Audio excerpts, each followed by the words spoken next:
Bismillahirrahmanirrahim. Usul Qiraat kod IDTQ 1112.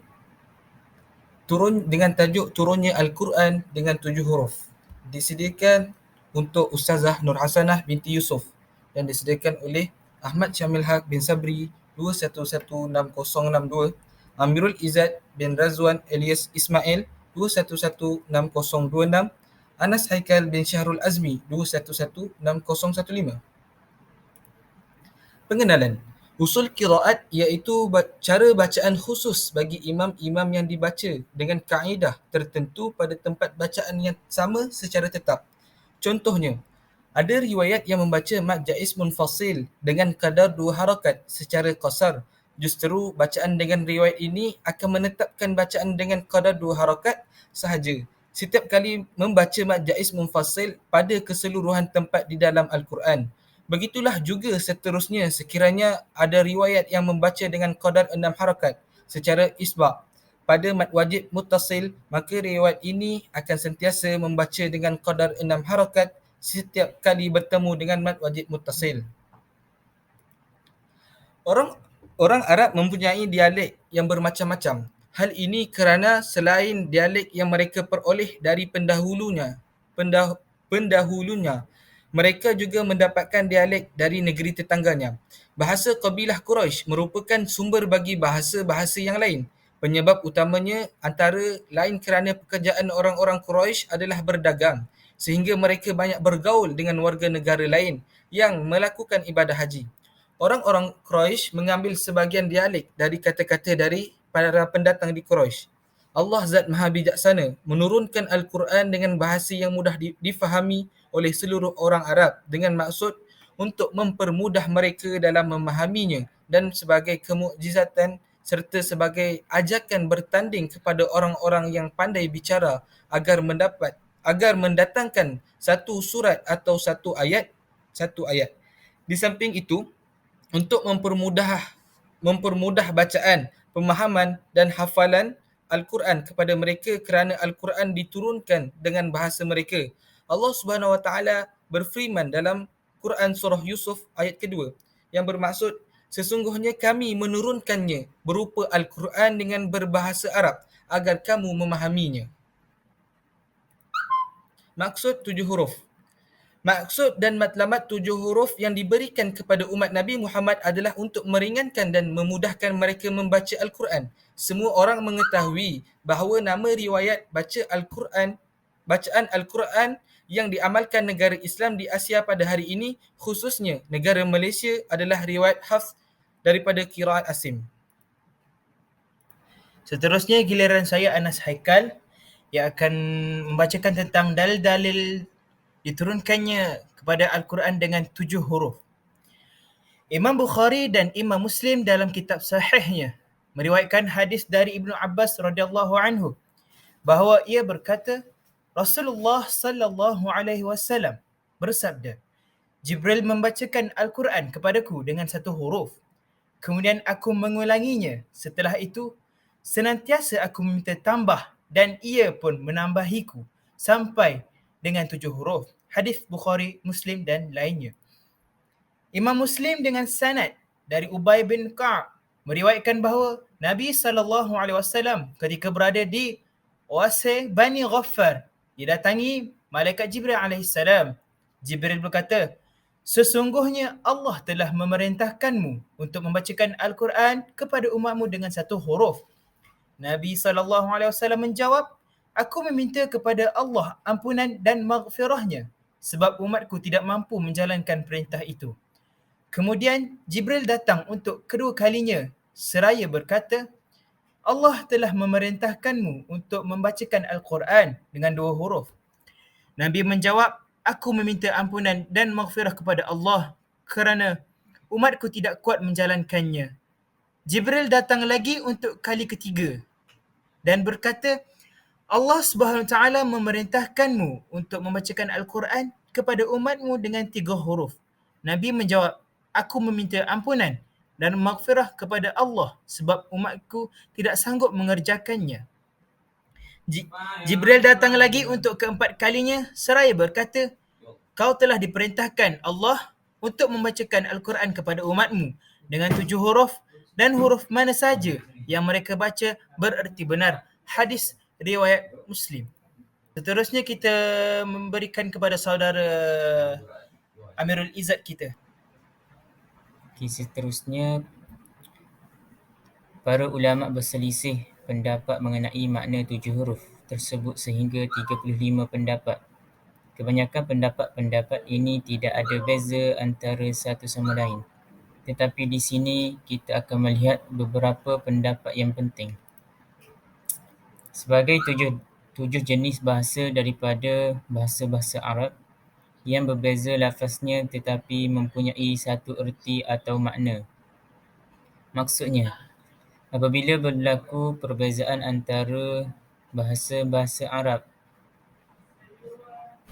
dari segi penggunaan lafaz untuk sesuatu makna, Al-Quran akan diturunkan dengan lafaz tersebut. Apabila tiada perbezaan, Al-Quran akan diturunkan dengan satu lafaz atau lebih.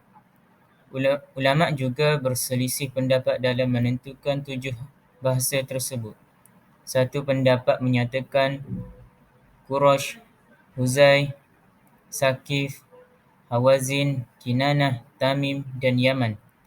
Dan Abu Hatim As-Sajistari menambah lagi 3 jenis bahasa iaitu Azad, Rabi'ah dan Sa'ad bin Bakar selain Quraisy, Huzai, Tamim dan Hauzan.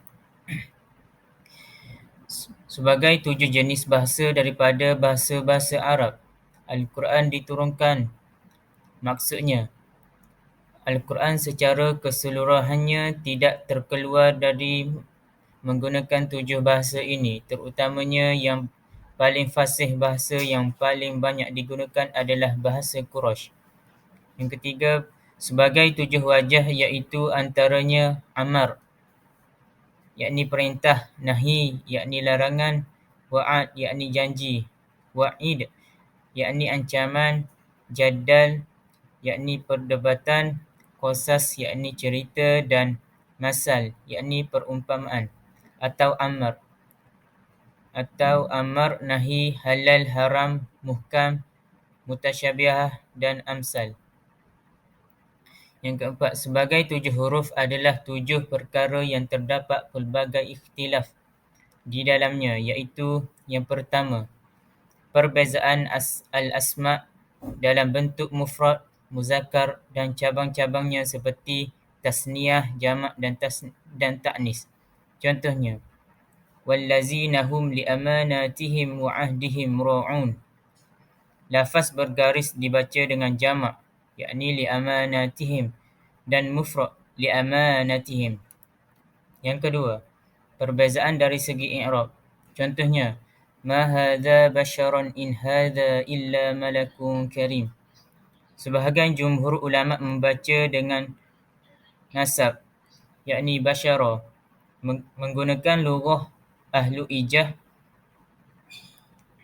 manakala Ibnu Mas'ud membaca dengan rafa', yakni basyarun, menggunakan lughah Bani Tamim. Yang ketiga, perbezaan dalam tasrih.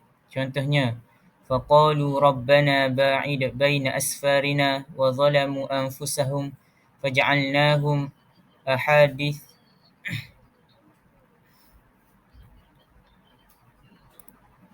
Contohnya, faqalu rabbana ba'id baina asfarina wa zalamu anfusahum faj'alnahum ahadith wa mazzaqnahum kulla mumazzaq inna fi dhalika laayatin likulli sabarin syakur. Sebahagian qiraat membaca dengan lafaz rabbana dengan rabbuna, dan dalam kedudukan yang lain lafaz ba'id dengan ba'ida. Yang keempat, perbezaan dalam takdim dan ta'khir. Contohnya, waja'at sakratul mauti bil haqq dzalika ma kunta minhu tahid. Dibaca dengan didahulukan al-haqq dan diakhirkan al-maut. Qiraat ini dianggap lemah. Yang kelima, perbezaan dalam ibdal. dari segi penggantian huruf dengan huruf. Contohnya, وانظر إلى العظام كيف ننشزها ثم نكسوها لحما فلما تبين له قال أعلم أن الله على كل شيء قدير. Kalimah nanshizuha dibaca dengan kalimah nunshizuha dibaca dengan nunshiruha. Zai diibdalkan dengan huruf ra. Yang kelima,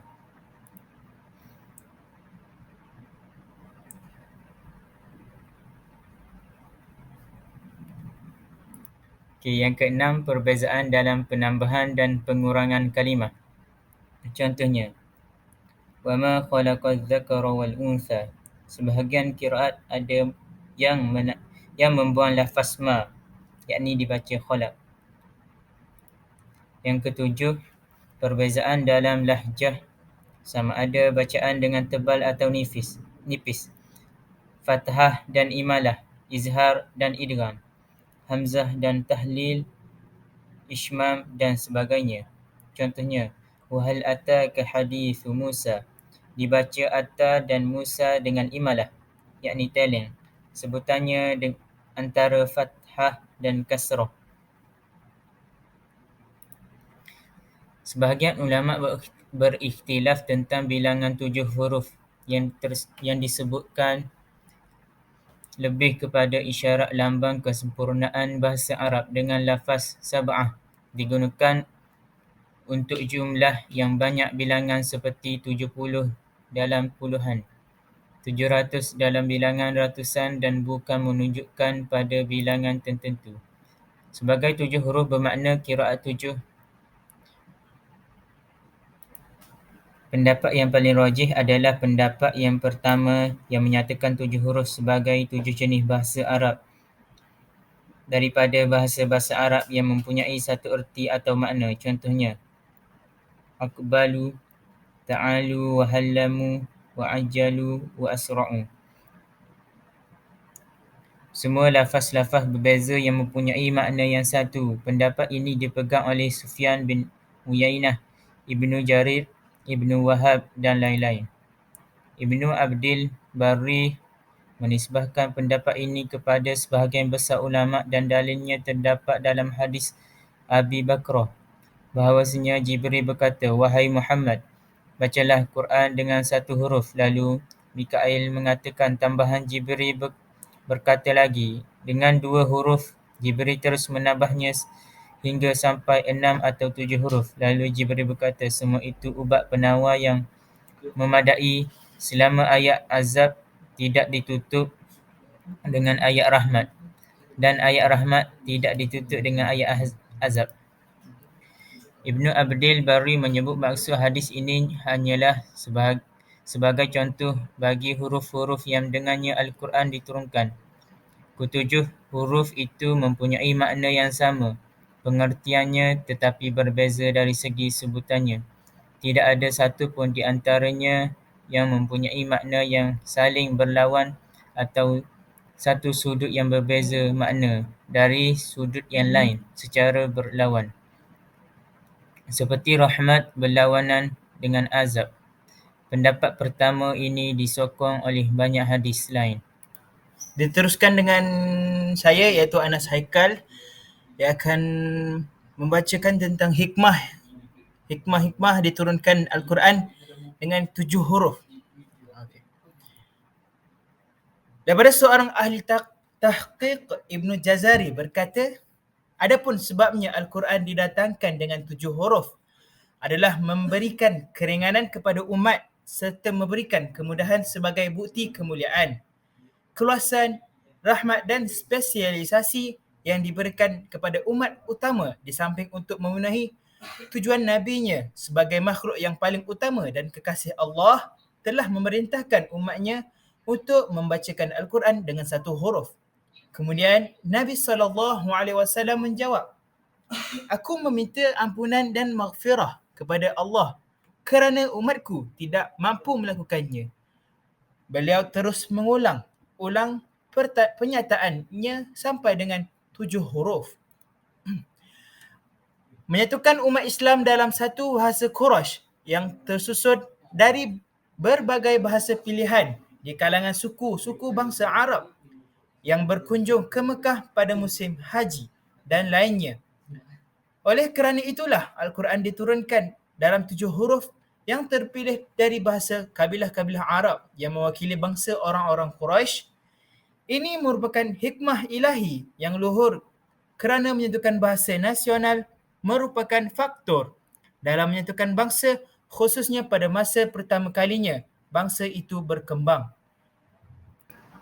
Sekian dari kami. Assalamualaikum warahmatullahi taala wabarakatuh.